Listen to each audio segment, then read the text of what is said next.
உங்களுக்கான ஒரு டார்கெட் உங்களை அறியாமலே உருவாகி கொண்டிருக்கிறது. உங்களோட சம்பளம் தான் உங்களோட டார்கெட்டுங்க. 1ஆம் தேதி வரக்கூடிய சம்பளத்தில அப்படியே எடுத்துன்னு போய் உங்க கடன அடைக்கிறீங்க தெரியுமா? அதுக்கப்புறமா உங்கள்கிட்ட எந்த பைசாவும் இருக்காது.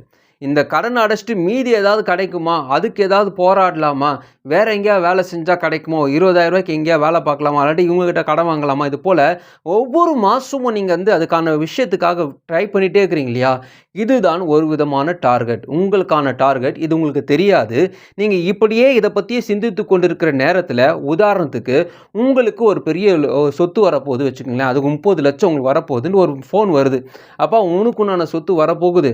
அதுக்காக நீங்க கொஞ்சம் பேப்பரும் கையுமா வாப்பா இங்க கொஞ்சம் வேலை இருக்குன்ட்டு ஒரு 2 மாசம் நீங்க அலையறீங்க. இந்த 2 மாசம் அலையிற நேரத்தில இந்த பிரச்சனை இருக்கு தெரியுமா? இந்த பிரச்சனை ஒரு பெரிய மேட்டராவே இருக்காது. ஏன்னா, இத விட ஒரு பெரிய ஆசீர்வாதத்த பத்தி நீங்க திங்க் பண்றதுனால, அதற்கான முயற்சிகள முழுசா இறங்குவதனால, இது ஒரு பெரிய விஷயமா நிக்காது. இதோட வீரியம் கம்மியாயிடும். இதோடைய பவர் கம்மியாயிடும். நம்ம சிந்தையானது இதற்கு நிறைய முக்கியத்துவம் கொடுக்காதனால, இத பற்றிய எண்ணங்கள் வீரியம் கம்மியாகுதுனால, இத பத்தி நம்ம சிந்திக்கவே மாட்டோம். நம்ம டார்கெட்லாம் 30,00,000ல இருக்கும். ஸோ, இப்போ உங்கள் சிந்தை எப்படி மாறுபடுது பாருங்க. டார்கெட்லேருந்து பெரிய டார்கெட்டுக்கு இப்போ போயிருச்சு. அதே போல உங்களுடைய வாழ்க்கையில சில டார்கெட் உங்கள அறியாமயே நடத்தப்படுகிறது.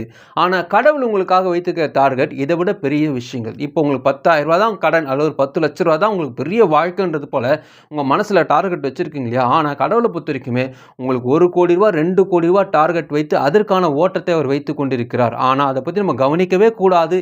இத மட்டுமே சிந்தித்துக் கொண்டிருக்க வேண்டும் என்பதுதான் எதிராளியோட திட்டம் இருந்ததுனால இந்த டார்கெட்டுக்குள்ள நம்ம சிக்கிக் கொண்டோம். ஒருவர் தன்னுடைய சிந்தையை சரியாக பயன்படுத்தி விட்டாலே போதும் அவனுடைய வாழ்க்கை செழிப்பாக மாறும்.